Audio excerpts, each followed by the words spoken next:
होगा, फिर प्रेशर बढ़ाएंगे धीरे धीरे, तो व्हाट विल हैपन वो अपन चेक करते हैं। तो we know that the real gas equation for 1 mole of a gas, अपन लास्ट टाइम पढ़ा था, the real gas equation for 1 mole of a gas, तो अगर अपन 1 मोल ऑफ अ गैस के लिए रियल गैस इक्वेशन लिखेंगे तो will write that P plus A upon V square minus into V minus B is equal to RT. ये अपन ने equation लिखा। This is the equation what we have derived for 1 mole of a gas. तो ये अपने पास real gas equation है। इसमें variation check करते हैं, अगर प्रेशर लो होगा तो क्या होगा, मॉडरेट प्रेशर होगा तो क्या होगा, अगर अपन प्रेशर को हाई करेंगे तो क्या होगा, टेम्परेचर को हाई करेंगे तो क्या होगा, like that upon different factors को एक बार चेक करते हैं। तो अगर अपन डिफरेंट फैक्टर्स को चेक करेंगे तो will get real gas equation, mainly जो इक्वेशन होना चाहिए वो अपन को बनेगा, तो अपन को थोड़ा सा वेरिएशन भी पता चलेगा। चलो देखते हैं। अगर मान लो मेरे पास गिवन है कि भाई अगर प्रेशर लो है, ठीक है ना, अगर अपन कहेंगे प्रेशर लो है, ठीक है, लो प्रेशर पे अपन कहेंगे, लो प्रेशर पे the gas will behave as ideal gas, ठीक है ना। सो इवन अगर रियल गैस भी होगा तो लो प्रेशर पे वो आइडियल गैस जैसे बिहेव करेगा। अपन दूसरा पॉइंट मॉडरेट प्रेशर की बात करते हैं कि अगर थोड़ा प्रेशर को बढ़ाते हैं, सो मॉडरेट प्रेशर की बात करते हैं, at moderate pressure what will happen वो चेक कर लेते हैं। सो एट मॉडरेट प्रेशर अगर अपन प्रेशर को बढ़ाएंगे थोड़ा सा, तो ऑब्वियस ही बात है अपन क्या कहेंगे, भाई आप वेसल ले लो, उसमें अगर आप प्रेशर को बढ़ाओगे तो पार्टिकल तो पास आएंगे, तो पार्टिकल अगर पास आएंगे तो इन दोनों के बीच में अट्रैक्शन शुरू होगा। पार्टिकल अगर पास आएंगे तो there will be force of attraction among them. So on increasing pressure, मैं ऐसे लिख देता हूं, इंक्रीज को एरो बना लेते हैं, increasing pressure the molecules right comes close to each other, so there will be force of attraction among them,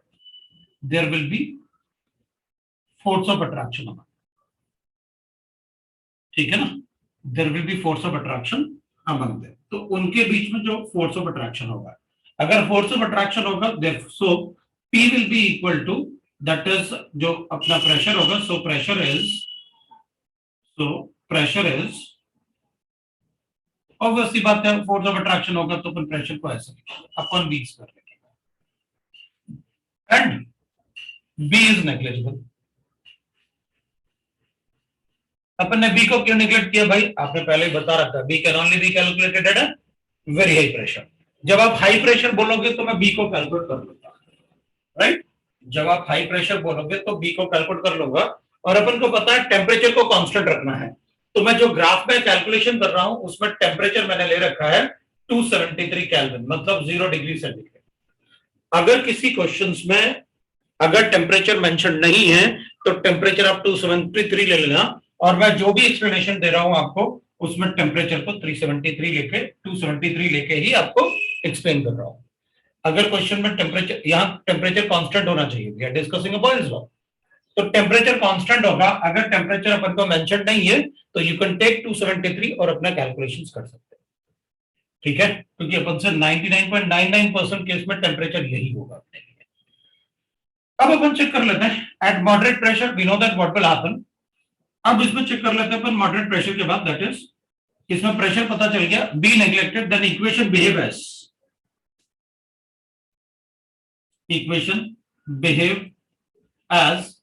अब देखो इसमें B को नेग्लेक्ट करना है अपन को, इक्वेशन बिहेव एज मतलब रियल गैस इक्वेशन। तो अगर रियल गैस इक्वेशन कैसे बिहेव हो रहा है, so equation will behave as, will write that, इधर अपन लिखेंगे P plus A upon V square into V is equal to RT, क्योंकि B को नेग्लेक्ट किया था, तो P plus A upon V square into V is equal to RT जैसे behave करेगा। Then we'll multiply this, इसको multiply करके देखते हैं क्या बनेगा, PV plus A upon V is equal to RT. Then I can write that PV is equal to R T minus A upon B. आप दोनों तरफ आर टी से डिवाइड कर लो, on dividing by R T on both side, by R T on both side. मैं पहले ऐसे देख लेता हूं, ये अपने पास इक्वेशन मिला अपन को, on dividing by R T PV will be equal to, पहले अपन ऐसे कर लेते हैं, PV will be equal to R T minus A upon B. एक इक्वेशन मुझे ये मिल गया, पहले डिवाइड करने के पहले एक बार अपन ऐसे लिख लेते हैं इसको। अब अपन ने जो यहां पर लिखा हुआ है, तो इसमें अपन चेक कर सकते हैं। देखो यहां पर इक्वेशन अपन ने पीवी के लिए लिखा है वाई एक्सिस पे, और अपन को पता है इंटरसेप्ट हमारा आर टी था, राइट। और इधर अपन ने प्रेशर के लिए लिखा हुआ है। अपन क्या कर रहे हैं, प्रेशर को जीरो से प्रेशर ऐसे बढ़ा रहे हैं। प्रेशर बढ़ाने का मतलब है मैं वॉल्यूम को कम कर रहा हूं। अब अपन इस इक्वेशन को अगर ऐसे लिख लें कि ये आपने वाई एक्सिस पे ले रखा है, ये आपने सी ले रखा है, और इसको अपन एम एक्स ले लें। अपन को पता है वो स्ट्रेट लाइन का इक्वेशन लिखा।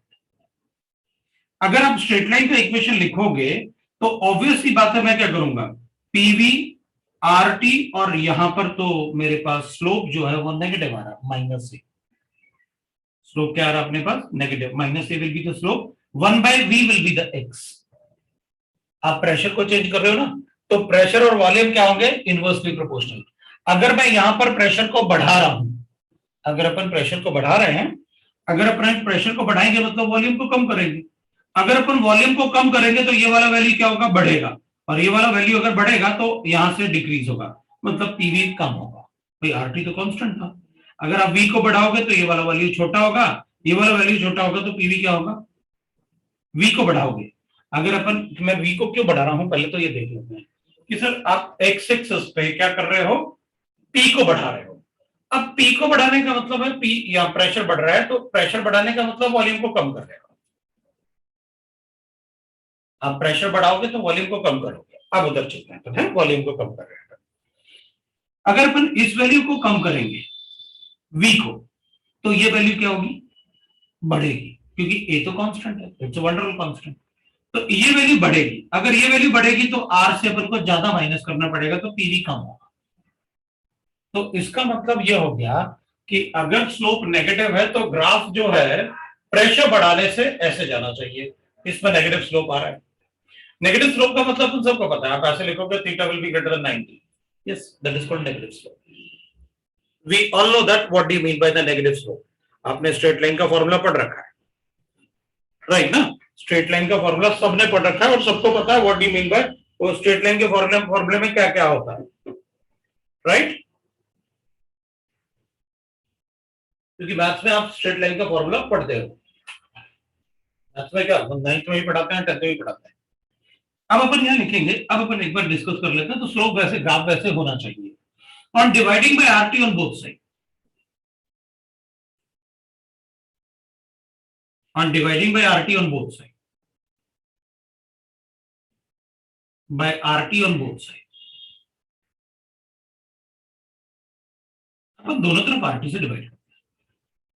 अगर अपन RT से दोनों तरफ डिवाइड करेंगे, on dividing by RT on both side अपन ने लिखा हुआ है, so PV upon RT मिलेगा अपन को, RT upon RT मिल जाएगा अपन को,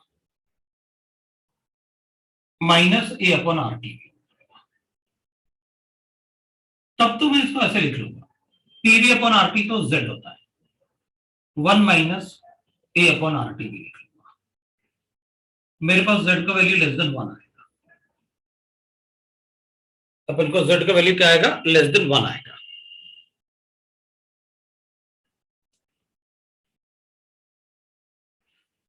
ये बात समझ में नहीं आ रही, आज ये जूम क्यों हो रहा है, कुछ तो सेटिंग में गड़बड़ है।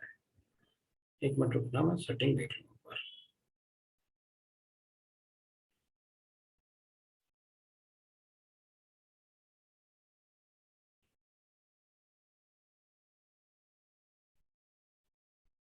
क्योंकि कुछ तो गड़बड़ है, तो अभी तक तो नहीं हो रहा था, बढ़िया चल रहा था। चलो ठीक है, थोड़ा सा चेंज किया मैंने।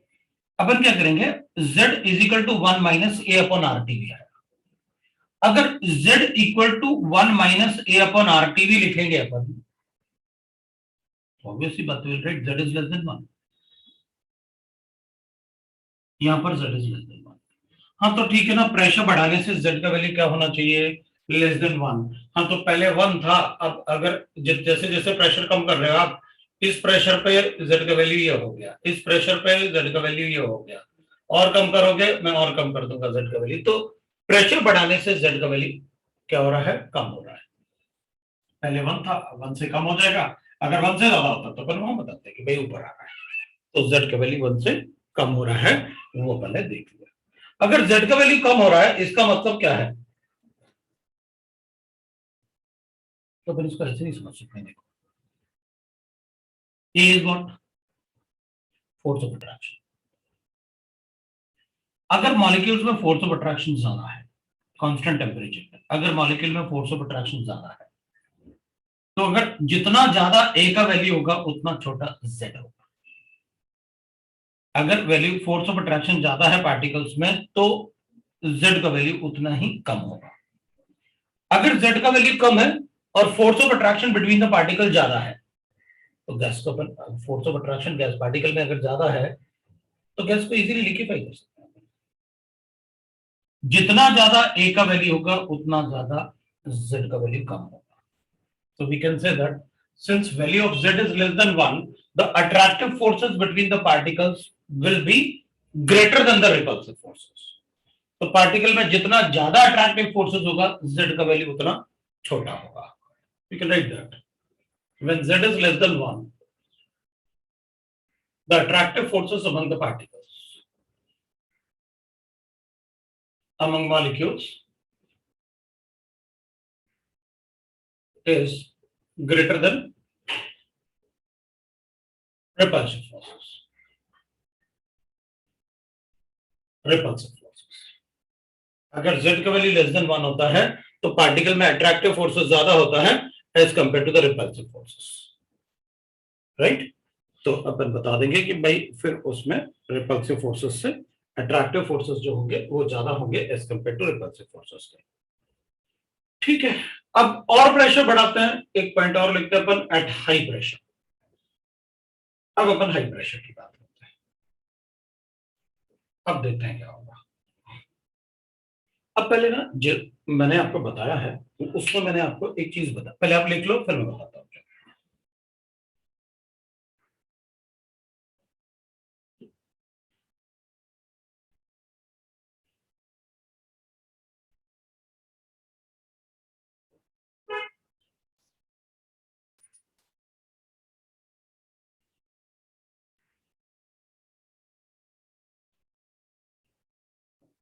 हो गया, लिख लिया, सब लोग लिख लिए।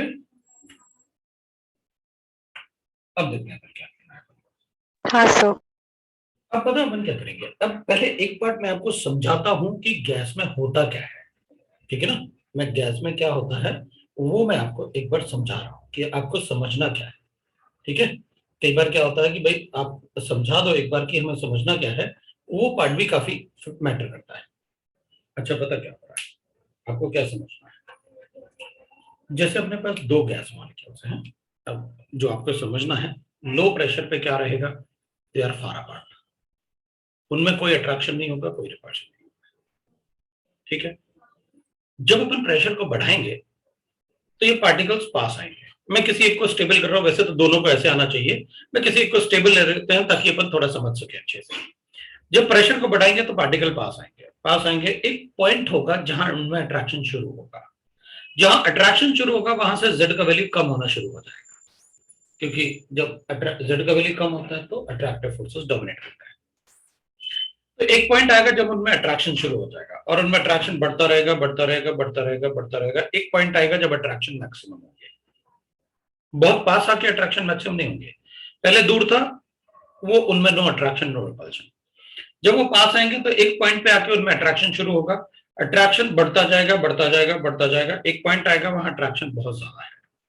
इसके बाद भी अगर प्रेशर बढ़ाओगे आप तो रिपल्शन शुरू होगा, फिर अट्रैक्शन कम होना शुरू हो जाएगा और रिपल्शन बढ़ना शुरू हो जाएगा। अट्रैक्शन कम होना शुरू हो गया, रिपल्शन बढ़ना शुरू हो गया, और जब वो बहुत पास आएगा, अब कितना पास आ सकता है, तो अपने वॉल्यूम से 4 टाइम्स वॉल्यूम तक ही पास आ सकता है, क्योंकि उससे ज्यादा पास आएगा तो लिक्विड में कन्वर्ट हो जाएगा, तो थोड़ा दूर रहेगा। तो उस मोमेंट पे क्या होगा, रिपल्सिव फोर्सेस ज्यादा डोमिनेट करेंगे as compare to attractive forces, जब वो बहुत पास होगा, राइट। अब अपन कहेंगे सर एक बात बताओ, जब बहुत पास है तो उसमें अट्रैक्शन बहुत ज्यादा होना चाहिए, रिपल्शन क्यों होगा? आप तो कह रहे हैं कि इधर आके बहुत ज्यादा रिपल्शन हो जाएगा, क्योंकि ये गैसेस है। जब ये इतना पास होंगे ना तो इनके बैलेंस इलेक्ट्रॉन में रिपल्शन होगा, जैसे अपन ने लंदन डिस्पर्सन फोर्सेस लिखा था लिक्विफिकेशन के लिए, क्योंकि इससे ज्यादा पास जाओगे तो वो लिक्विड में कन्वर्ट होंगे, और अपन लिक्विड में कन्वर्ट होने नहीं देना चाहते, तो फिर इनके रिपल्शन, इनके वैलेंस इलेक्ट्रॉन में रिपल्शन होगा, इसलिए ये बहुत पास होंगे तो इनके इलेक्ट्रॉन में रिपल्शन आएगा। अब अपन वापस इसको देखते हैं। अभी अपन ने अट्रैक्शन लिखा, अब अपन गैस को भी इंक्लूड करता है। ये दोनों दूर है, कोई अट्रैक्शन नहीं, कोई रिपल्शन नहीं, लो प्रेशर है, आइडियल गैस, क्योंकि आइडियल गैस में पार्टिकल में कोई अट्रैक्शन नहीं होता, कोई रिपल्शन नहीं होता, all particles are independent of each other. अपन ने लास्ट टाइम देखा भी था जब कैलकुलेशन किया अट्रैक्टिव फोर्सेस पर, प्रेशर करेक्शन, इनमें कोई अट्रैक्शन नहीं, कोई रिपल्शन नहीं, वो आइडियल गैस जैसे बिहेव करेंगे। एक पॉइंट आएगा जब अपन इसमें अट्रैक्शन शुरू होगा, तो ये डेविएशन शुरू कर रहा है अपने आइडियल बिहेवियर से, तो पार्टिकल पास आ गया, अट्रैक्शन होता गया, जेड का वैल्यू कम होता गया, और एक पॉइंट आया जब उसमें जेड मिनिमा आ गया, मतलब उसमें मैक्सिमम अट्रैक्शन आ गया। अब उसके बाद भी अगर आप प्रेशर बढ़ाओगे तो रिपल्शन बढ़ेगा, अट्रैक्शन कम होगा, रिपल्शन बढ़ेगा, अट्रैक्शन कम होगा, और यहां आके रिपल्सिव फोर्सेस ज्यादा डोमिनेट करेंगे। इस टाइप से होता है। अब अपन देखते हैं बात ऐसे, at high pressure the molecules are very close to each other, molecules are very close to each other। अब वेरी क्लोज में कितना भी क्लोज हो जाए, अपने वॉल्यूम से 4 टाइम वॉल्यूम तो उसे बना के रखना ही पड़ेगा ना, उससे कम थोड़ी हो सकता है, वरना वो लिक्विड में कन्वर्ट हो जाएगा। अपन ने पढ़ा था वो वंडरवॉल ने अपन को बताया था कि कब तक वो गैसियस स्टेट में हो सकता है। Other so B can be calculated, B can be calculated, अपन बी तो कैलकुलेट कर लेंगे, है ना, calculated, but a upon v square is neglected। भाई a upon v square क्या नेग्लेक्ट करेंगे, because a upon v square represents attractive forces among the gas molecule, और यहां पर क्या हो रहा है, रिपल्शन हो रहा है, क्योंकि अगर इतना ज्यादा पास होंगे पार्टिकल तो इनके जो वैलेंस इलेक्ट्रॉन है उनके बीच में जो रिपल्शन होगा वो मैसिव रिपल्शन होगा, इनके बीच में अट्रैक्टिव फोर्सेस नहीं होंगे और रिपल्सिव फोर्सेस होंगे। अगर वो आपस में रिपेल कर रहे होंगे तो a upon v square तो अट्रैक्शन होता ना, what does A represent? A represent the attraction between the particles, और यहाँ अट्रैक्शन थोड़ी है, यहाँ तो रिपल्शन है, तो अगर रिपल्शन होगा तो फिर A upon v square जो होगा वो नेग्लेक्ट हो जाएगा। Then equation behave as, तब अपन कहेंगे कि जो आपका इक्वेशन है वो क्या हो जाएगा, P into V minus B is equal to RT बन जाएगा, क्योंकि अट्रैक्टिव फोर्सेस क्या हो जाएंगे, अट्रैक्टिव फोर्सेस एक पॉइंट पे आके मैक्सिमम होते हैं जब उनके इलेक्ट्रॉन में रिपल्शन नहीं होता, क्योंकि वो दूर है, उनके इलेक्ट्रॉन में रिपल्शन नहीं होगा, लेकिन जैसे ही वो बहुत पास आएंगे तो उनमें रिपल्शन, इलेक्ट्रॉन में रिपल्शन बहुत ज्यादा होगा। तो इलेक्ट्रॉन में अगर रिपल्शन ज्यादा होगा तो इसका मतलब है जो A upon V स्क्वायर है, जो अट्रैक्शन को रिप्रेजेंट करता है, वो नेग्लिजिबल हो जाएगा, क्योंकि रिपल्शन बहुत ज्यादा है, डोमिनेट करेगा, तो अट्रैक्शन को अपन नेग्लेक्ट कर लेते हैं।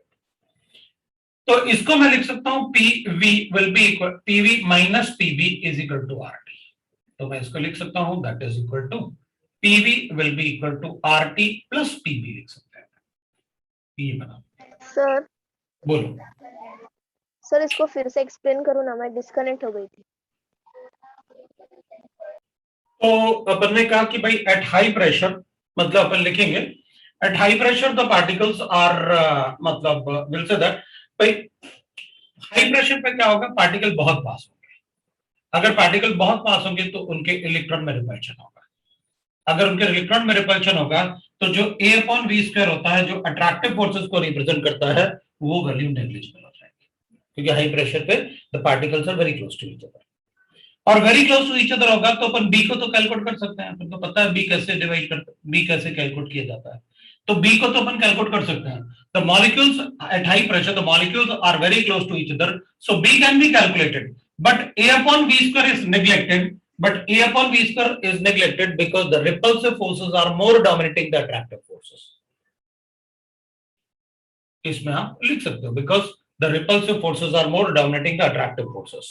तो आप वहां चाहे तो लिख भी सकते हैं, मुझे कोई फर्क नहीं पड़ेगा, बट मैंने आपको समझाया था कि अपन को ऐसे लिखना होता है because attractive forces is less than, so because repulsive forces is greater than attractive forces, वो डोमिनेंस होगा तो अपन बता देंगे. तो equation will behave as like this, तो अपन कैलकुलेट करके बता देंगे भाई इस इक्वेशन में ये तो फोर्स ऑफ अट्रैक्शन को रिप्रेजेंट करता है, तो जब रिपल्सिव फोर्सेस ज्यादा है तो अट्रैक्टिव फोर्सेस को नेग्लिजिबल अज्यूम कर लेता है, मैंने नेग्लेक्ट कर दिया. और बी को तो हाई प्रेशर पे ही कैलकुलेट कर सकते हैं, ये आप बार बार बोल रहे हो कि भाई बी की बात तभी करना जब प्रेशर हाई होगा. ये इक्वेशन आ गया. Again we can write that y equal to c plus mx.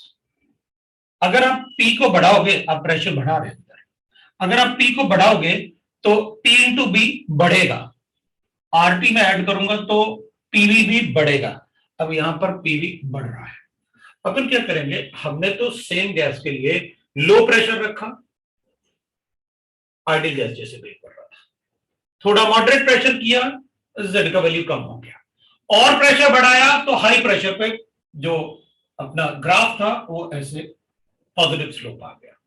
इसका मतलब for a same gas, for any gas, अगर अपन चेक करेंगे तो लो प्रेशर पे जो गैस आइडियल जैसे बिहेव करेगा, मॉडरेट प्रेशर पे उसके लिए Z का वैल्यू लेस देन 1 होगा, लेकिन एट हाई प्रेशर अपन यहां लिख सकते हैं by dividing on RT on both the side, Z के फॉर्म में लिख सकते हैं अपन on dividing by RT on both side. On both side, what we get? अपन कहेंगे अगर RT से आप डिवाइड करोगे दोनों तरफ तो will get PV upon RT is equal to RT upon RT minus that is plus PV upon RT. ये मिल जाएगा अपने लिए. तो Z will be equal to 1 plus PV upon RT. ये ग्राफ हो जाएगा. और इस केस में Z इज ग्रेटर देन 1, मतलब जब प्रेशर हाई होगा तो Z का वैल्यू ग्रेटर देन 1 होना चाहिए. जब प्रेशर लो होगा तो फिर आइडियल गैस होगा, और प्रेशर मॉडरेट होगा तो लेस देन 1 होगा. मतलब मैं जैसे ही आइडियल गैस लूंगा, जब अपन जैसे मैंने बताया ना आपको कि मेरे पास ऐसे पार्टिकल दूर है, आइडियल गैस, Z का वैल्यू 1, पास लेके आया, उनमें अट्रैक्शन शुरू हुआ, अट्रैक्शन होता गया, जैसे जैसे अट्रैक्शन बढ़ रहा है Z का वैल्यू कम होता जा रहा है. एक पॉइंट आएगा जब अट्रैक्शन मिनिमम हो गया, मतलब Z का मिनिमम वैल्यू हो गया, अट्रैक्शन मैक्सिमम हो गया, और उसके बाद फिर क्या होता होगा, रिपल्शन शुरू होता होगा, और यहां आके मैक्सिमम रिपल्शन, तो फिर Z का वैल्यू ग्रेटर देन 1. मतलब जैसे जैसे अपन किसी गैस का प्रेशर बढ़ाएंगे उसमें Z 1 से पहले डिक्रीज होगा, और उसके बाद एक मिनिमा आके फिर उसके बाद वो Z का वैल्यू क्या होता होगा, बढ़ता होगा. तो अपन बढ़ा देंगे भाई, हर एक गैस के लिए वो ऐसे बनाएगा. लो भाई ऐसे This is also the gas for the gas. मतलब हर एक गैस का जो ग्राफ कैसे बनेगा कि इनिशियली उसमें क्या होगा, Z का value 1 when the particles are apart. फिर उसके बाद क्या होगा, उनको पास लाएंगे, अपन पास लाएंगे तो उनमें अट्रैक्शन शुरू होगा. जैसे ही अट्रैक्शन शुरू होगा Z का वैल्यू लेस देन 1, अट्रैक्शन बढ़ता गया, अट्रैक्शन मैक्सिमम हो गया. जब मैक्सिमम अट्रैक्शन होता होगा तो ये मिनिमम आता होगा, क्योंकि वहां Z का वैल्यू मिनिमम होगा. उसके बाद रिपल्शन शुरू होता है, रिपल्शन शुरू होगा तो वापस क्या होगा, Z बढ़ेगा, Z बढ़ता जाएगा, और एक इधर आके वो क्या होगा, मैक्सिमम रिपल्शन, तो Z ग्रेटर देन 1 हो जाएगा. तो फिर अपन कहेंगे सर इधर ये कौन सा पॉइंट रिप्रेजेंट करेगा, तो अपन कहेंगे उस पॉइंट पे ना, जैसे यहां मैक्सिमम अट्रैक्शन था, यहां से अट्रैक्शन के बाद रिपल्शन बढ़ता गया, अट्रैक्शन कम होता गया, रिपल्शन बढ़ता गया, अट्रैक्शन कम होता गया, तो यहां अट्रैक्शन और रिपल्शन क्या हो गए होंगे, एक जैसे होंगे. और इसके बाद क्या होगा भाई, हम बता रहे थे ना ऐसे कि यहां पर नो अट्रैक्शन रिपल्शन, पार्टिकल यहां आया, यहां से अट्रैक्शन शुरू, अट्रैक्शन बढ़ता गया, यहां पर मिनिमा आ गया, मैक्सिमम अट्रैक्शन. अट्रैक्शन कम होगा और रिपल्शन बढ़ेगा, अट्रैक्शन कम हो रहा है, रिपल्शन बढ़ रहा है, अट्रैक्शन कम हो रहा है, रिपल्शन बढ़ रहा है. तो एक पॉइंट ऐसा आएगा ना जब अट्रैक्शन और रिपल्शन बराबर हो गए. अब इससे ज्यादा पास जाओगे तो रिपल्शन ज्यादा है और अट्रैक्शन कम है, रिपल्शन ज्यादा है अट्रैक्शन कम है, यहाँ पर मैक्सिमम रिपल्शन।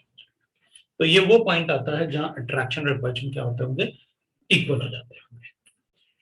तो अपन बता सकते हैं जब z का वैल्यू ग्रेटर देन 1 होगा तो repulsive forces are more dominating the attractive forces. तो रिपल्सिव फोर्सेस जो है वो अट्रैक्टिव फोर्सेस से ज्यादा डोमिनेटिंग होंगे। ठीक है, बता देंगे कि भाई अगर z का वैल्यू ग्रेटर देन 1 है तो repulsive forces are more dominating. अब अपन कहेंगे मान लो अपने पास 0.4 है और मैंने इसमें लिखा हाई टेम्परेचर, मैं टेम्परेचर को चेंज कर रहा हूं एट हाई टेम्परेचर। ठीक है, एट हाई टेम्परेचर। तो सभी गैसेस के लिए अपन को पता चल गया कि उसमें पहले क्या होता है, इनिशियली जब गैस मॉलिक्यूल बहुत दूर होते हैं तो आइडियल जैसे बिहेव करेगा, जब पार्टिकल में अट्रैक्शन शुरू होगा तो z डिक्रीज होना शुरू हो जाएगा, एक मिनिमम वैल्यू ऑफ z आएगा, उसके बाद भी अगर पार्टिकल को पास लेके आओगे तो z बढ़ना शुरू हो जाएगा। ठीक है, एक पॉइंट। अब हाई टेम्परेचर की बात करते हैं। तो पहले हाई टेम्परेचर पे क्या होगा तो देखते हैं क्या होगा। अपने पास गैस पार्टिकल है एक कंटेनर में, अगर कोई भी गैस होगा, रियल गैस है अपने पास, अगर टेम्परेचर हाई होगा तो फिर मॉलिक्यूल का काइनेटिक एनर्जी बहुत ज्यादा होगा, और अगर काइनेटिक एनर्जी ज्यादा होगा तो मॉलिक्यूल आपस में कोलाइड करने के बाद दूर चले जाएंगे। मतलब कोलाइड करने के बाद काइनेटिक एनर्जी मॉलिक्यूल की बहुत ज्यादा है, वो रेंडमली इधर उधर भागते रहेंगे, लेकिन कभी भी इतना पास नहीं आएंगे कि अपन बी को कैलकुलेट कर पाए। तो अपन कहेंगे अगर टेम्परेचर हाई है तो मैं बी कैलकुलेट नहीं कर पाऊंगा।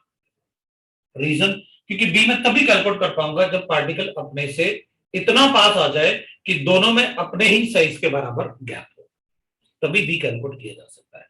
तो जब मॉलिक्यूल कभी इतना पास आ ही नहीं पाएंगे क्योंकि उनकी काइनेटिक एनर्जी इतनी ज्यादा है कि वो आपस में कोलाइड करके दूर चले जा रहे हैं, तो मैं बी कैलकुलेट नहीं कर पाऊंगा। और अगर उनमें क्योंकि टेम्परेचर हाई है तो सभी की एनर्जी बहुत ज्यादा होगी, तो वो कभी अट्रैक्ट नहीं होंगे एक दूसरे से, क्योंकि अगर अपन एनर्जी बढ़ाएंगे तो एनर्जी बढ़ाने से तो बॉन्ड ब्रेक हो जाते हैं, तो सिर्फ अट्रैक्शन की बात कर रहा हूं।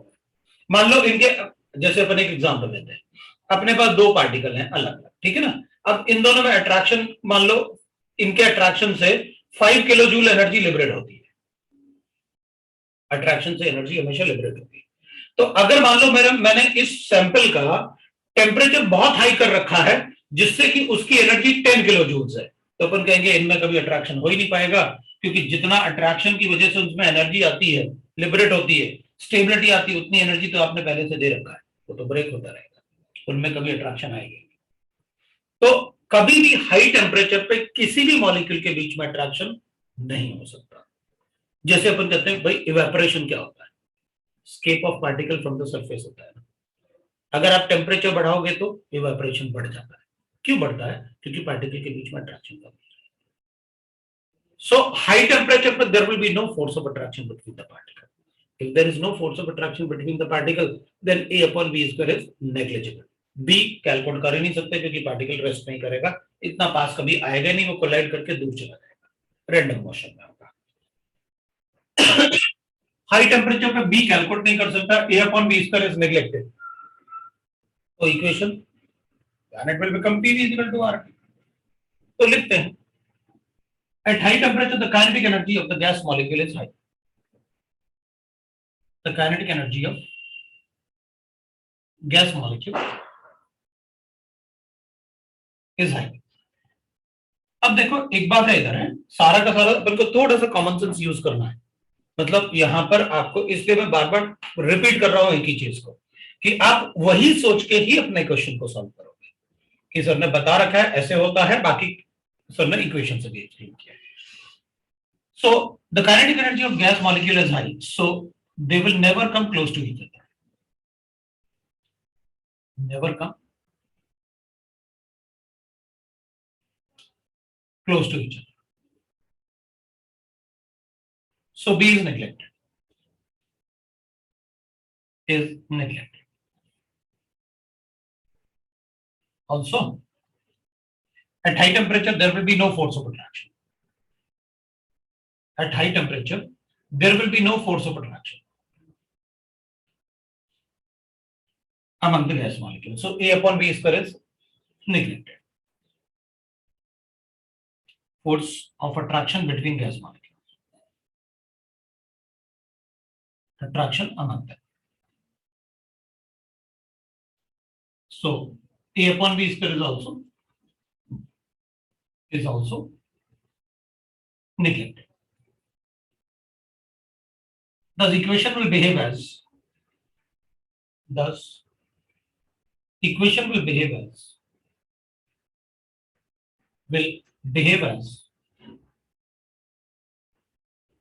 है ना, जो इक्वेशन होता है that will behave as PV is equal to R, मतलब it will behave as an ideal gas.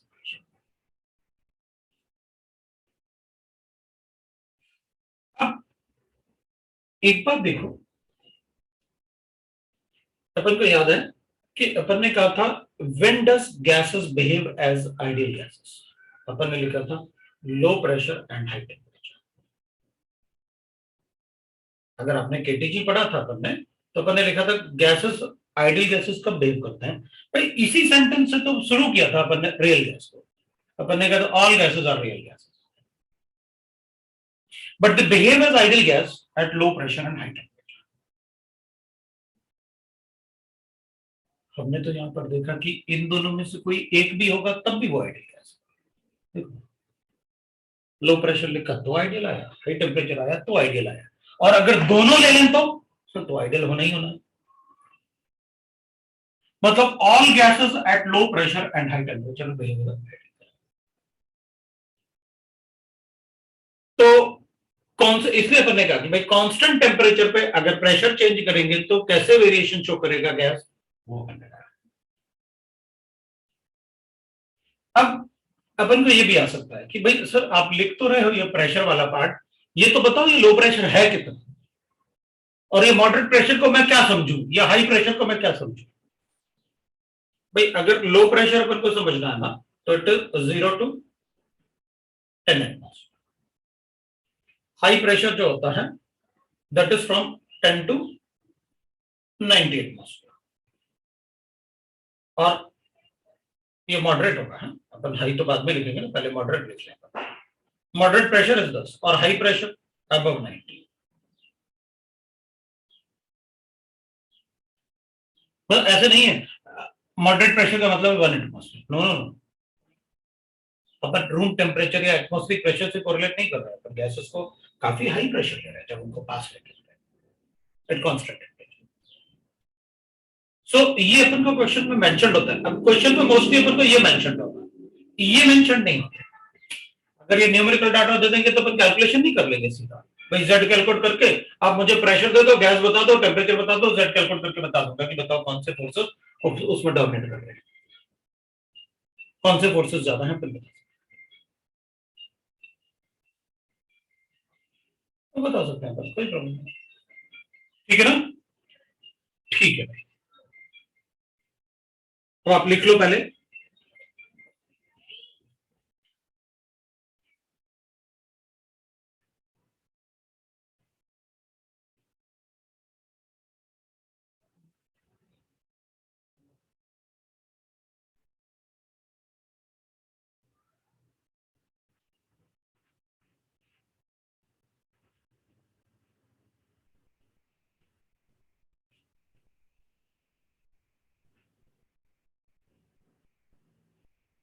हो गया, आप लिख लो पहले फिर बना. Done sir.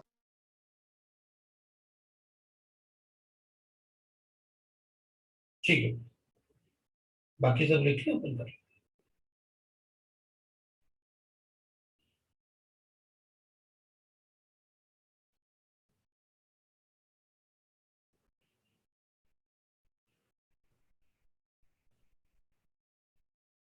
चलो देखते हैं अपन. तो अब अपन क्या करेंगे, अब मैं इस पर डाल रहा हूं प्रेशर वाले पार्ट. आपने कहा आपने लिखा. अब मान लेते हैं अपने पास एक ऐसे, मैंने आपको लास्ट टाइम पढ़ाई था, मेरे पास दो गैसेस है और एक गैस के लिए ऐसे ग्राफ है और एक गैस के लिए ऐसे ग्राफ है. दो गैसेस हैं, ये गैस 1 है, ये गैस 2। अब मेरे पास दो गैसेस हैं, एक NH3 गैस है और एक CO2 गैस है। तो मुझे बता सकते हो 1 वाला ग्राफ इन दोनों में से किसके लिए होना चाहिए? 1 वाला ग्राफ इन दोनों में से किसके लिए होना चाहिए?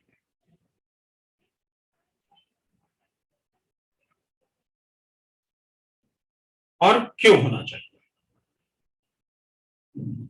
1 वाला ग्राफ इन दोनों में से किसके लिए होना चाहिए और क्यों होना चाहिए?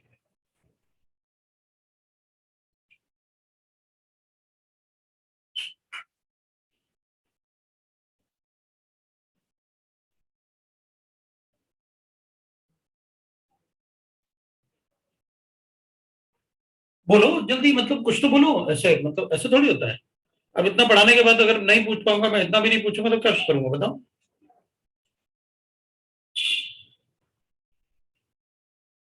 1 वाला ग्राफ अपन किसके लिए बताएंगे बताओ?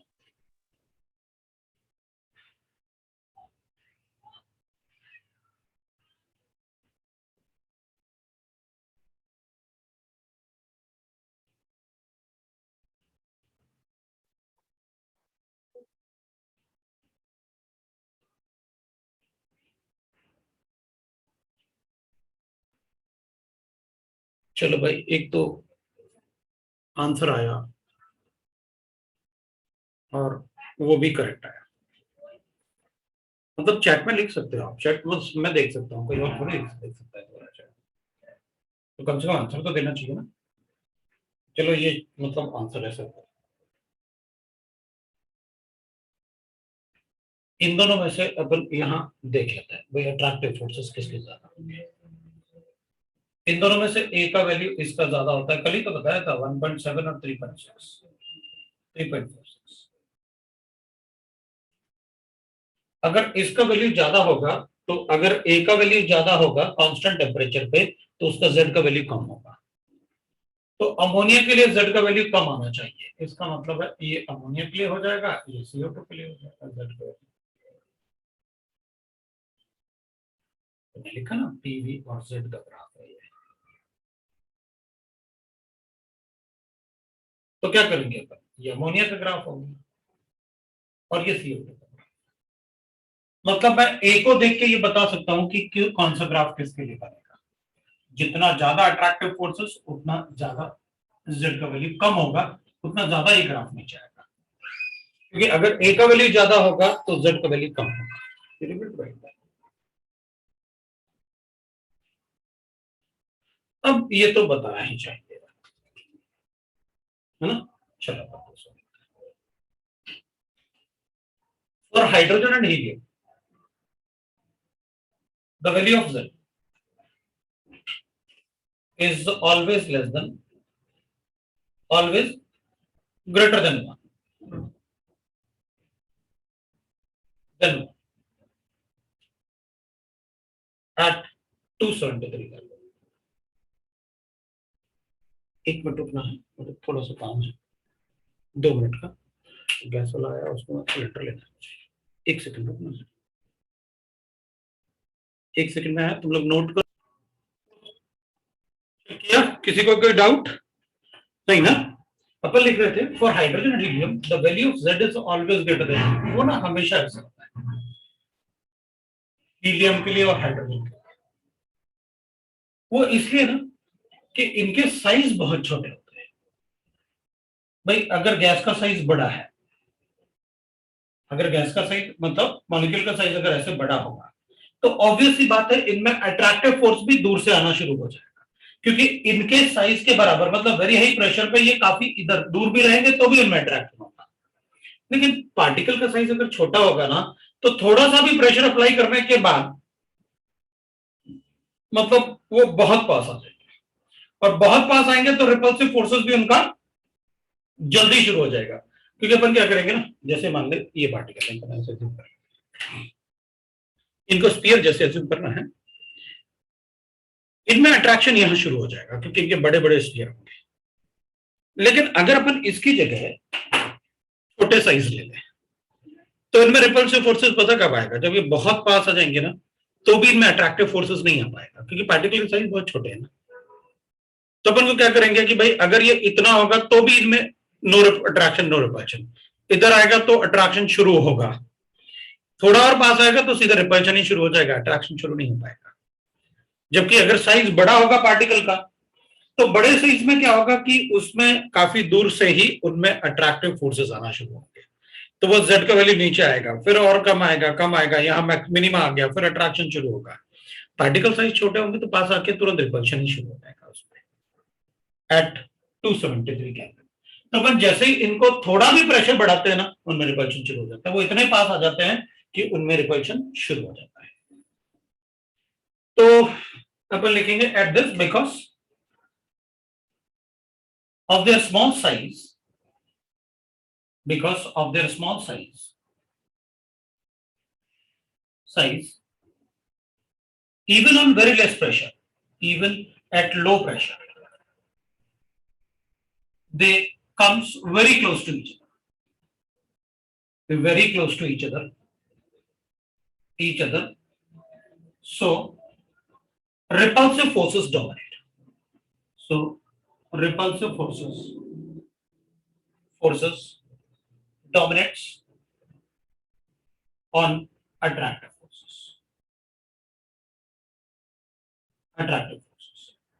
Therefore z is greater than 1, या आप इस इक्वेशन को बता सकते हैं कि ये वाला इक्वेशन हमेशा फॉलो करेंगे, बिकॉज उनका साइज b वाला बहुत छोटा है ना, ये वाला साइज बहुत छोटा है, तो इवन एट लो प्रेशर, अगर ये लो प्रेशर है तो ये RT तो होगा ही ना कुछ, तो इस T की वजह से ये वैल्यू क्या हो जाएगी, अपन कहेंगे अगर B का वैल्यू बहुत छोटा है तो प्रेशर कुछ तो रहा होगा, अगर प्रेशर भी अगर लो प्रेशर है, अगर कम है तो ये दोनों कम है और ये बड़ा है, तो ऑब्वियस सी बात है अपन कहेंगे ये वाला वैल्यू छोटा होने के बाद भी वो क्या हो जाएगा, Z का वैल्यू ग्रेटर देन 1 होगा, क्योंकि अट्रैक्टिव फोर्सेस होंगे ही उसमें, बहुत कम होंगे अट्रैक्टिव फोर्सेस, उसमें सीधा रिपल्सिव फोर्सेस ही डोमिनेट करना शुरू होंगे।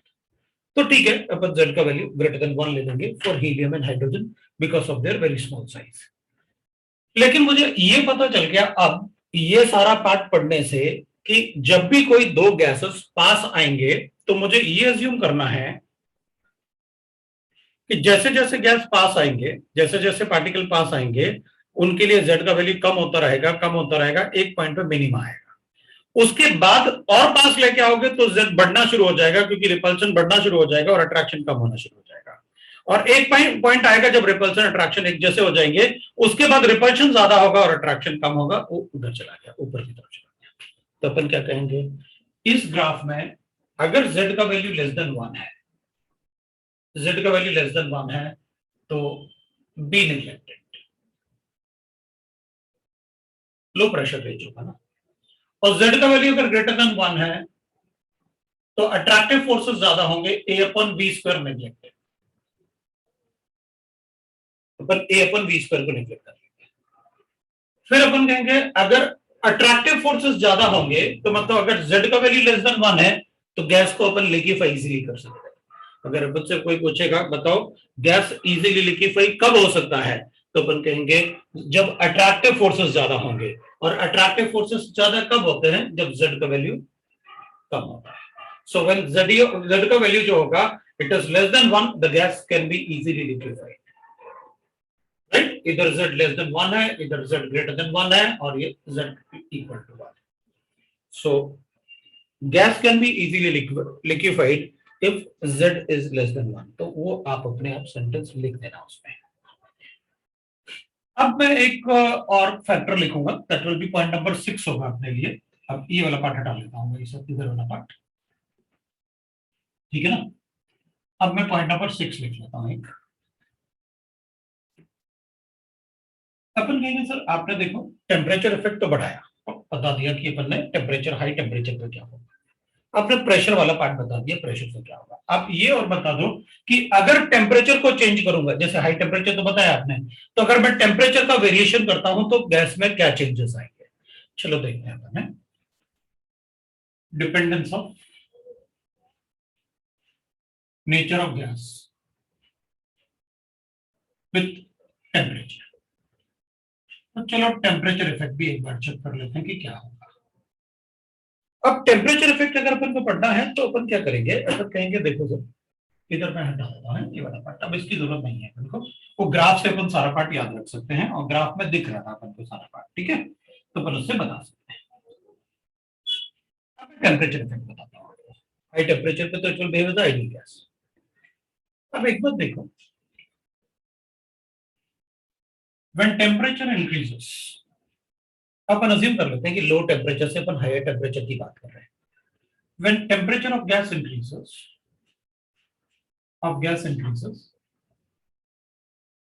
the force of attraction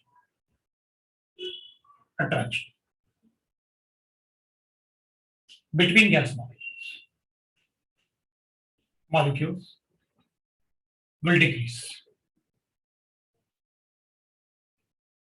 अगर अपन कहेंगे टेम्परेचर अपन बढ़ाएंगे तो जो अट्रैक्टिव फोर्सेस होंगे ना गैस मॉलिक्यूल के बीच में, अपन अट्रैक्टिव फोर्सेस की बात कर रहे थे ना जो, तो मॉलिक्यूल के बीच में जो अट्रैक्टिव फोर्सेस आ रहे होंगे वो डिक्रीज होंगे। इफ अट्रैक्टिव फोर्सेस डिक्रीजेस,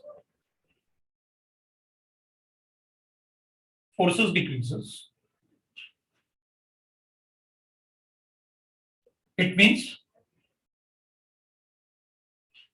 भाई अगर अट्रैक्टिव फोर्सेस डिक्रीज होंगे तो अपन को एक बात पता है कि सर अट्रैक्टिव फोर्सेस जब ज्यादा होते हैं तो 1 minus A upon R T भी लिखते हो आप,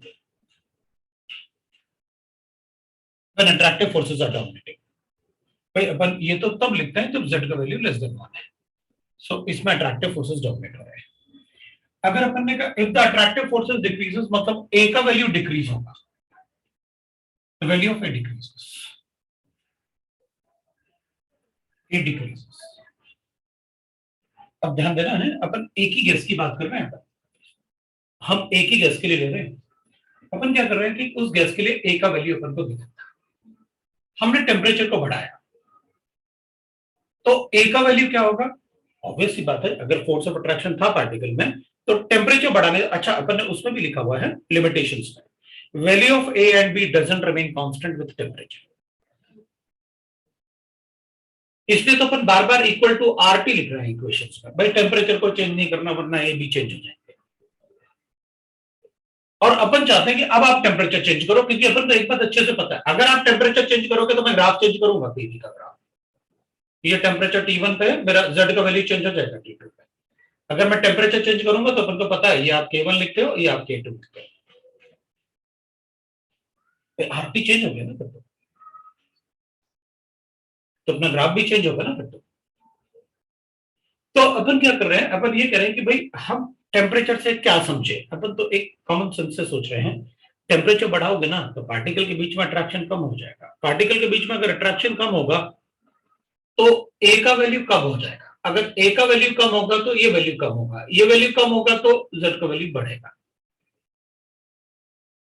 तो मैं वही बोलना चाहता हूं कि A decreases, so the value of Z increases, Z increases.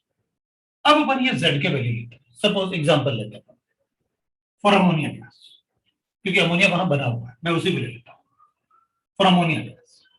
अपन ने लिखा कि भाई 273 पे आपने अमोनिया गैस का ग्राफ मुझे ऐसे बताया, जेड वर्सेस पी का ग्राफ, ये 273 पे आपने मुझे बताया। अगर मैं टेम्परेचर को बढ़ाऊंगा, पहले जेड का वैल्यू था है, ये जेड का वैल्यू था, अगर मैं टेम्परेचर को बढ़ाऊंगा तो ए का वैल्यू कम होगा, अगर ए का वैल्यू कम होगा तो जेड का वैल्यू बढ़ेगा, मतलब ग्राफ ऐसा है T2 पे, अब जेड का वैल्यू बढ़ गया, टेम्परेचर T1 पे इधर आ रहा था जेड, टेम्परेचर T2 पे इधर आएगा मिनिमम।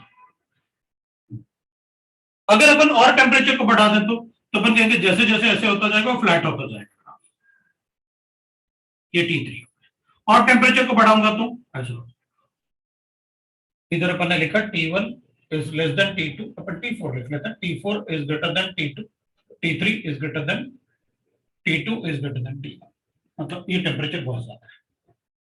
तो अपन कहेंगे सर इसका मतलब ये हो गया कि टेम्परेचर बढ़ाने से जेड का वैल्यू बढ़ता है, हाँ बढ़ेगा ना, टेम्परेचर बढ़ाओगे तो ये वैल्यू छोटा होगा, ये वैल्यू छोटा होगा तो जेड का वैल्यू बढ़ेगा,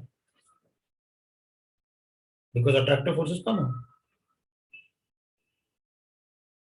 ठीक है, तभी आप बोल रहे हो कि ये ग्राफ हमेशा कांस्टेंट टेम्परेचर पे पढ़ना होगा अपन को किसी गैस के लिए, वरना हमेशा क्या होगा, अगर आप टेम्परेचर चेंज कर दोगे तो ग्राफ भी चेंज होगा, क्योंकि जेड चेंज होता रहेगा। ठीक है, अब अपन कहेंगे ठीक है, मान लिया ये सब कि भाई अट्रैक्टिव फोर्सेस कम होंगे, इसलिए अपन टेम्परेचर को कांस्टेंट रखेंगे। ठीक है, अब ये बताओ, ये ग्राफ जो है ये क्या है, मतलब इस टेम्परेचर पर तो ये ऐसे भी है, इस रेंज में तो ये कैसे 1 है ना, जेड का वैल्यू 1 जैसे भी आ रहा है भाई, नियरली इसके पास तो आएगी ना धीरे धीरे। ये ग्राफ पहले ऐसे था, फिर थोड़ा फ्लैट हो गया, फिर थोड़ा और फ्लैट हो गया, अब इधर तो यहां तक, इस यहां से लेके यहां तक जेड इक्वल टू 1 जैसे रहा, उसके बाद बढ़ गया जैसे जैसे प्रेशर बढ़ने पड़ा, और उसके बाद हायर टेम्परेचर पे तो ऊपर गया। तो इसका मतलब ये हुआ सर कि अगर मुझसे कोई कहेगा कि जेड का वैल्यू हाइड्रोजन हीलियम के लिए हमेशा ग्रेटर देन 1 होता है, तो फिर तो गलत हो गया।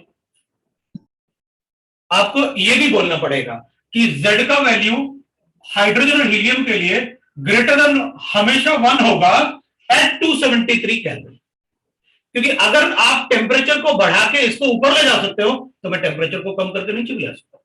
मतलब अगर मैं टेम्परेचर T2 से छोटा कर दूं तो और नीचे आ जाएगा फिर अमोनिया का ग्राफ। बिल्कुल, हमें कांस्टेंट, इसलिए तो फिर कांस्टेंट टेम्परेचर की बात करते हैं, क्योंकि अगर टेम्परेचर वेरिएशन होगा, इसलिए मैं बार बार बोल रहा था कि भाई आप इसको ध्यान रखना, अगर कुछ भी मेंशन नहीं है क्वेश्चन में, सारे कैलकुलेशन इसको अज्यूम करके करते हैं। ठीक है, ये बताओ ये क्या है, क्योंकि इस रेंज ऑफ प्रेशर में, इस रेंज में 0 से P तक जो है, ये तो Z का वैल्यू 1 है, मतलब अगर कोई गैस किसी टेम्परेचर पे Z का वैल्यू 1 हो जाए एक सर्टेन रेंज ऑफ प्रेशर पे, तो अपन उस टेम्परेचर को नया नाम दे देते हैं, द टेम्परेचर एट विच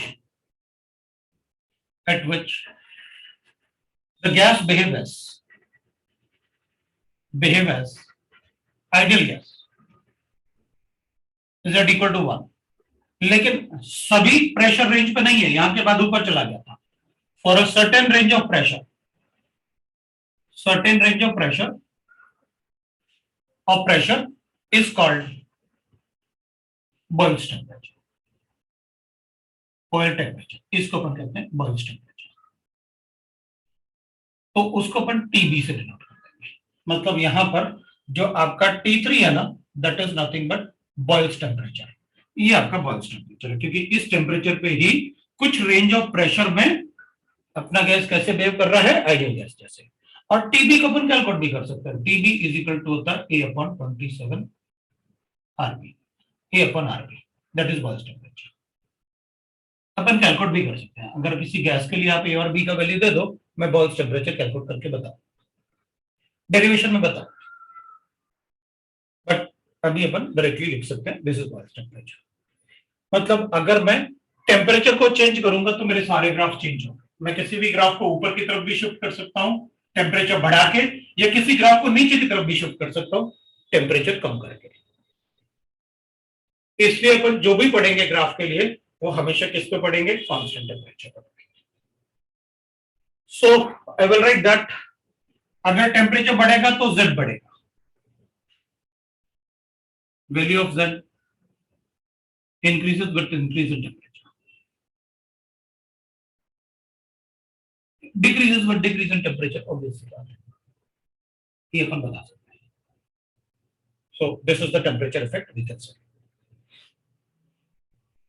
अब टेम्परेचर फैक्टर अपन को काफी इंपॉर्टेंट लग रहा है, अगर किसी गैस को मुझे लिक्विफाई करना है तो उसके लिए Z का वैल्यू काफी कम, जितना ज्यादा Z का वैल्यू कम होगा उतना ज्यादा इजीली लिक्विफाई हो जाएगा। So ease of liquefaction of gas, liquefaction of gas inversely proportional to value of Z।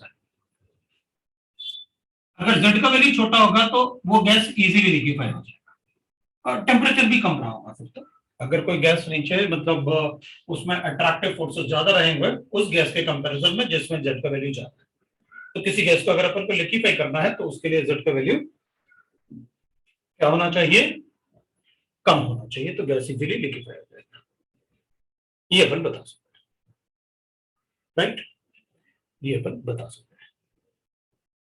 अब मैं इस पार्ट को हटा देता हूं। क्योंकि अपन ने सारे फैक्टर्स एक बार चेक कर लिए और आपका क्वेश्चन बिल्कुल डायरेक्टली जैसे मैं आपको बता रहा हूं इसी टाइप से वो क्वेश्चन सबसे पूछ लेंगे। क्वेश्चन अपन से डायरेक्टली इसी टाइप से पूछेंगे। तो अगर हमें किसी गैस को लिक्विफाई करना है, ठीक है ना, अपन लिख लेते हैं liquefaction of gas, liquefaction of gas. To liquefy any gas, to liquefy any gas, अगर अपन को किसी गैस को लिक्विड में कन्वर्ट करना है, to liquefy any gas,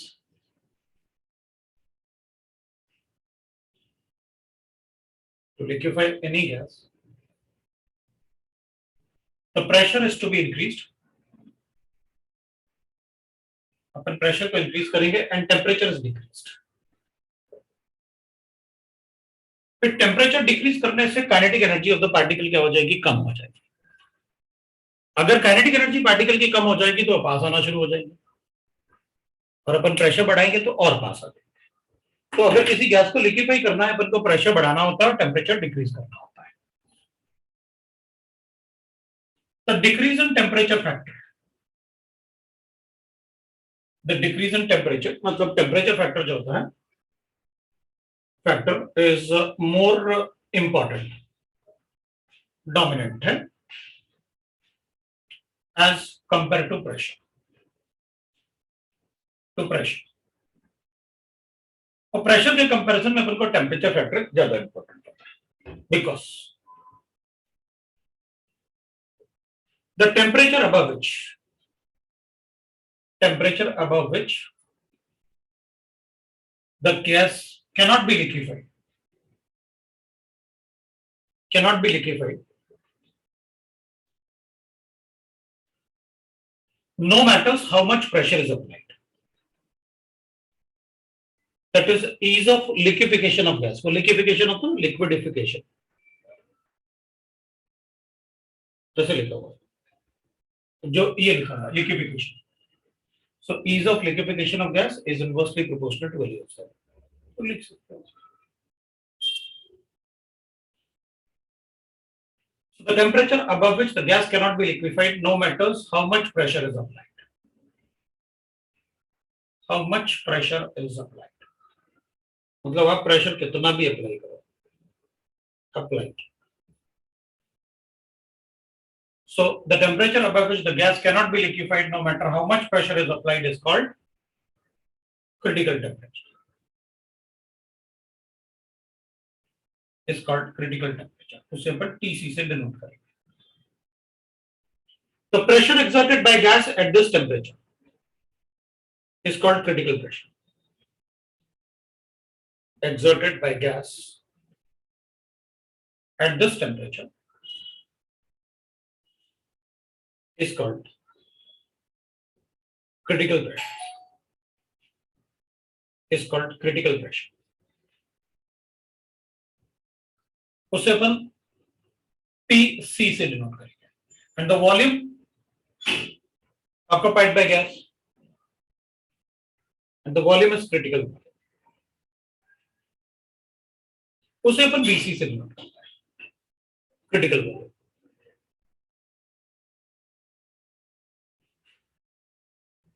For any gas, एक एग्जांपल लिख लेते हैं। तो किसी गैस का एग्जांपल ही दे दो जिसमें मैं क्रिटिकल प्रेशर, वॉल्यूम ये सब देख लूं कि भाई ये होते क्या हैं जो आप बोल रहे हो। जैसे अपन CO2 गैस ले लें for example, CO2 gas, CO2 gas के लिए TC का वैल्यू होता है 31.1 डिग्री सेंटीग्रेड। मतलब अबव 31.1 डिग्री सेंटीग्रेड आप कितना भी प्रेशर अप्लाई कर लो, CO2 लिक्विफाई नहीं होने वाला। लिखा the temperature above which the gas cannot be liquefied, no matters how much pressure is applied, is called critical temperature.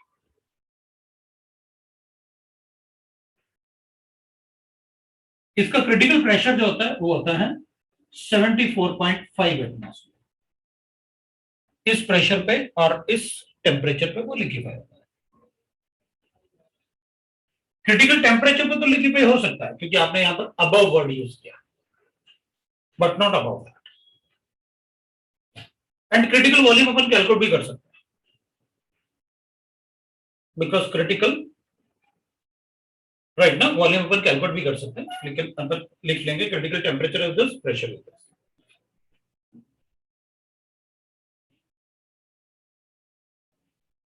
Also for any gas, we can calculate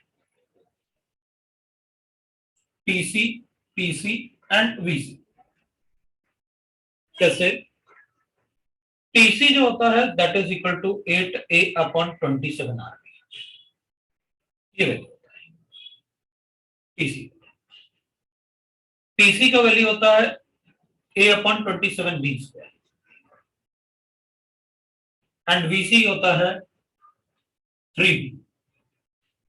अगर हमें B का value given है तो मैं कैलकुलेट करके बता सकता हूं कि व्हाट इज क्रिटिकल वॉल्यूम. अगर मुझे A और B के वैल्यू गिवन है तब तो मैं क्रिटिकल टेम्परेचर भी कैलकुलेट करके बता सकता हूं और क्रिटिकल प्रेशर भी कैलकुलेट करके बता सकता हूं किसी भी गैस के लिए.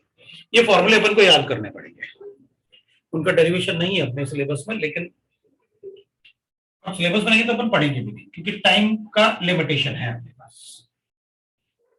जो चीज सिलेबस में नहीं होगी वो मैं आपको बता दूंगा, आप शीट से भी उसको मत पढ़ो, शीट से भी आप उसे मत पढ़ो. अगर जरूरत पड़ेगा कोई, मतलब अगर आपको लगना है कि नहीं नहीं सर हम तो सब पढ़ेंगे, तो सिलेबस में मतलब एडवांस के सिलेबस में नहीं है या फिर एनसीईआरटी के सिलेबस में नहीं है? मैंने बोला सिलेबस में नहीं है तो मेरा मतलब एडवांस ही होता है हमेशा. Okay sir. है ना? तो लेकिन अगर तुम कहोगे नहीं सर हम पढ़ेंगे तो हम पढ़ा देंगे, क्योंकि बाकी बच्चों को भी अगर मतलब कभी ना कभी किसी न किसी बैच को तो पढ़ा ही देता हूँ जिनके पास टाइम है. जो बैच बहुत पहले शुरू हुए होंगे ना, प्लीज वापस बोल सकते हो? कौन सा वो सिलेबस नहीं है बोल रहे थे? उसमें एक्चुअली मैं बता दूंगा वो क्या है. जैसे इनके डेरिवेशन मॉर्निंग वाले बैच में पढ़ाए हमने. अपन क्या करेंगे, अगर जरूरत पड़ेगी तो देख लेंगे. भाई आप पढ़ाओगे तो ना कुछ तो बताओगे इनके बारे में, तो डेरिवेशन हम देख लेंगे. उनको वैसे मैंने उनको भी बोल दिया था, लेकिन मेरा सिलेबस खत्म हो गया. अब अपन वो पढ़ रहे हैं कि सब पढ़ते हैं इसलिए अपन पढ़ रहे हैं. क्वेश्चन नहीं आएगा इससे, आप काट सकते हो पेंसिल से पूरा.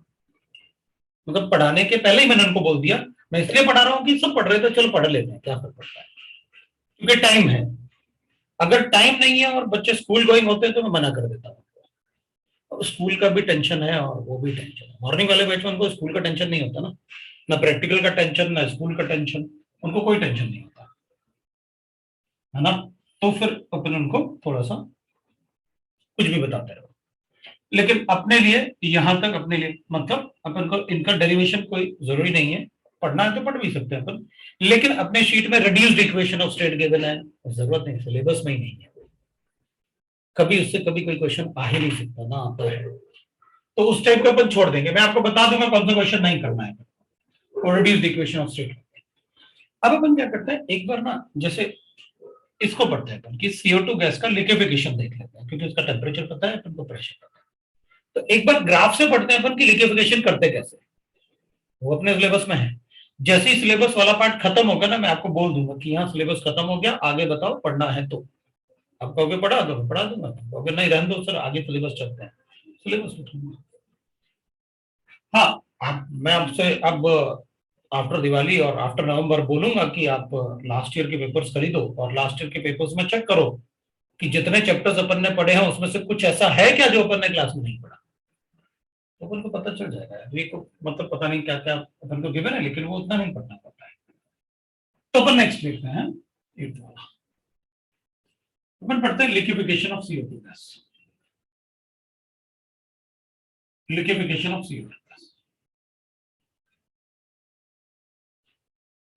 Bye Andrew experiment.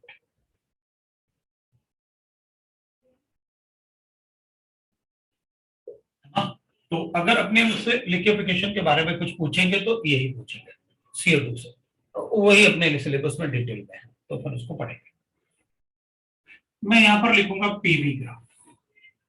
लिक्विफिकेशन पहले मैं ग्राफ लिखूंगा, उसके बाद अपन लिक्विफिकेशन पढ़ेंगे. पहले मैं PV ग्राफ बना लेता हूं, प्रेशर वो, ठीक है ना. उसको अपन प्रेशर तो अपन कहेंगे ये तो अपन को पता है सर, आप इतनी देर से बॉयल्स लो कितना सारा तो पढ़ा रहे हो, तो बॉयल्स लॉ के हिसाब से मैं बना लूंगा। अपन कहेंगे ठीक है, ग्राफ बनाने के लिए मैं एक छोटा सा पार्ट ऐसे बना लेता हूँ, क्योंकि ये ग्राफ नहीं है, बस ग्राफ बनाने के लिए मुझे इसकी जरूरत है। ऐसे बना लेता हूँ,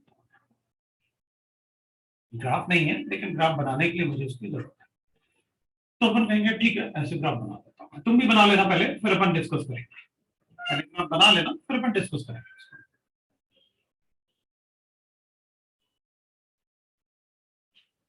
बना लो पहले ग्राफ, फिर अपन डिस्कस करेंगे।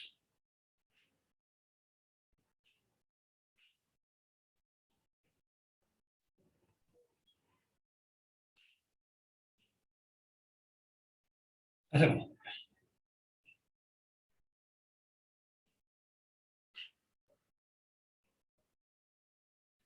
अब इसके लिए क्रिटिकल टेम्परेचर अपन का पता है 31.1 डिग्री सेंटीग्रेड। ये 31.1 डिग्री सेंटीग्रेड का ग्राफ है। तो चलो इसको 21.1 ऐसे ही कर देते हैं और इसको 11.1 पे कर लेते हैं। ये अबव 31.1 कुछ भी ले लो आप, 40 डिग्री कर लो, जो मर्जी चाहिए। 31 से 1.1 से अबव का ग्राफ है, ठीक है।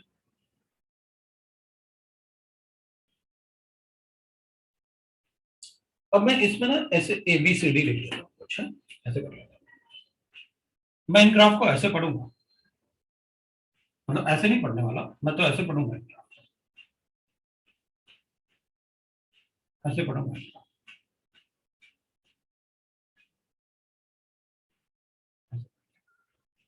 इधर पॉइंट ए ले लेता हूँ, इधर पॉइंट बी ले लेता हूँ, इधर पॉइंट सी लिखता हूँ और इधर पॉइंट डी लिख लेता हूँ, ताकि एक एक पार्ट को अपन डिस्कस कर सके। इसको पी लिख लेते हैं, इधर क्यू लिख लेते हैं अपन, इधर आर और इधर एस कर लेते हैं। इस वाले पॉइंट को एम कर लेते हैं। बाकी कोई ऐसा पॉइंट है नहीं, बाकी पॉइंट अपन लिख लेंगे। अगर कुछ अपन को मेरी मर्जी में इधर पॉइंट लगाऊंगा या इधर पॉइंट लगाऊंगा, ये कहीं भी होगा तो आप क्या बताओगे इस ग्राफ में, वो अपन देख लेंगे, वो अपने काम की बात हो सकती है।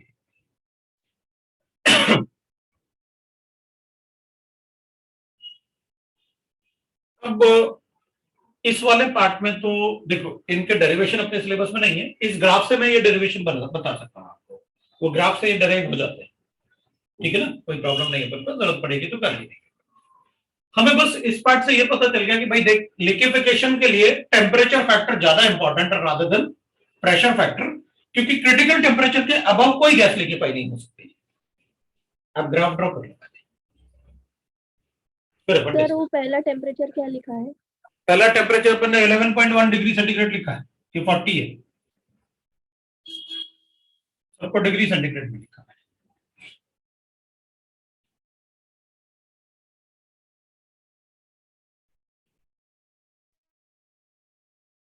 आप ग्राफ बना लो, फिर मैं उसको धीरे धीरे आपको बताऊंगा आपको क्या करना है, आपको कैसे समझना है वो मैं बताऊंगा। अब देख के लग रहा होगा पता नहीं क्या बना रखा है, लेकिन बड़ा इजी होता है, बस अपन को एक बार पढ़ ले अपन तो समझ में आ जाएगा, है ना। तो अपन पॉइंट्स में लिखेंगे यहाँ पर एक्सप्लेनेशन एट 11.1 डिग्री सेंटीग्रेड पे एक्सप्लेनेशन करते हैं। और फिर जैसा एक्सप्लेन, क्योंकि मैक्सिमम एक्सप्लेनेशन इसी में होगा, बाकी तो एक जैसा इधर भी दिख रहा है, सब एक जैसे ही दिख रहे हैं, तो कर लूंगा फिर मैं इसलिए, फिर अपन को डाउट नहीं आएगा, ठीक है। हो गया, बना लिया? Yes sir. चलो फिर अपन एक बार देख लेते हैं, ठीक है। अब देख, अब यहां तो मतलब वॉल्यूम बहुत ज्यादा है, इधर वॉल्यूम ज्यादा है, तो यहां पर जब वॉल्यूम को अपन कम करना शुरू कर रहे हैं ना, ए से बी तक वॉल्यूम अपन कम कर रहे हैं, अज्यूम कर लेते हैं कि ये पॉइंट ए है, यहाँ ए से बी तक कम कर रहे हैं, तो जैसे जैसे वॉल्यूम कम हो रहा है ना, प्रेशर बढ़ रहा है। जैसे जैसे वॉल्यूम कम हो रहा है, प्रेशर बढ़ रहा है, प्रेशर बढ़ रहा है, वॉल्यूम कम हो रहा है, प्रेशर बढ़ रहा है। बी तक तो प्रेशर बढ़ा, अब बी के बाद में वॉल्यूम को कम कर रहा हूं लेकिन प्रेशर नहीं बढ़ रहा, बी के बाद में वॉल्यूम को कम कर रहा हूं लेकिन प्रेशर नहीं बढ़ रहा। और सी पे आने के बाद बी से सी तक तो प्रेशर कांस्टेंट ही रहा था, और सी पे आने के बाद मैंने बहुत सारा प्रेशर बढ़ाया लेकिन वॉल्यूम चेंज नहीं हो रहा। इधर भी ऐसे दिख रहा है, मैंने वॉल्यूम को डिक्रीज किया, प्रेशर बढ़ रहा है, वॉल्यूम को डिक्रीज किया, प्रेशर बढ़ रहा है। क्यू पे आने के बाद मैं वॉल्यूम को कम कर रहा हूं लेकिन प्रेशर नहीं बढ़ रहा, वॉल्यूम को कम कर रहा हूं लेकिन प्रेशर नहीं बढ़ रहा। और यहाँ आर पे आने के बाद मैंने बहुत ज्यादा प्रेशर अप्लाई किया लेकिन वॉल्यूम में चेंज नहीं आ रहा, चल क्या रहा? तो देखते हैं क्या। ए टू बी अपन कहेंगे जैसे जैसे अपन वॉल्यूम को कम कर रहे थे प्रेशर बढ़ रहा था, तो गैस में ऐसे ही तो होता है। तो गैस में क्या होता है, लार्ज मोलर वॉल्यूम है, it will be A gas. यहां पर गैस है, इसके अंदर गैस है, ये गैस पार्ट है। तो जब बहुत ज्यादा बड़ा वॉल्यूम होगा ना तो गैस जैसे बिहेव करेगा। तो अपन कहेंगे, अब एक मिनट रुकना, वो ऐसे हो गया जूम, देखो क्या बात है, जूम क्यों हो गया भाई? ऐसा तो नहीं तुम लोगों ने किया हो, नहीं तुम नहीं करोगे। हाँ, तो अपन क्या करेंगे, from point A to B as the volume decreases pressure increases indicates the gaseous phase, क्योंकि गैस में जैसे जैसे वॉल्यूम कम करूंगा प्रेशर बढ़ेगा। From point A to B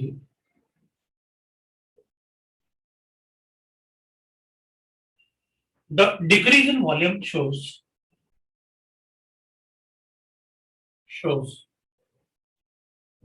increase in pressure, indicates that the gaseous phase.